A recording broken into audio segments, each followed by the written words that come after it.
Atopámonos no Festival de Cannes porque a nosa produtora Cru Audiovisual está nominada pola realización do videoclip do Ravelo Ra-Ta-Ta. Aproveitamos esta ocasión para preguntarlles ás estrelas da música actual preguntas sobre as súas experiencias nas rodaxes.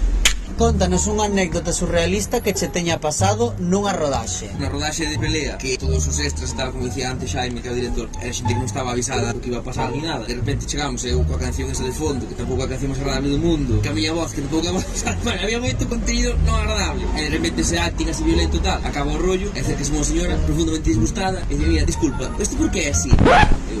É que non podedes andar a disgustar as señoras. Foi precisamente no videoclip de Mona, no videoclip de Azul, que de repente Martín quería meter 60 alpacas nun plató que nos permitise meter 60 alpacas ali, que permitise que houbera polvo, falla, que esa suciedade, que as condicións do plató permitira rodar. E todo eso estando eu só e meu irmán para carretar todas as alpacas. Entón, claro, era moitas alpacas. A xuventude traballades con poucos medios. Gravamos unhas escenas acuáticas e subacuáticas no medio do río en Santiago en outubro e casi morro de hipotermia.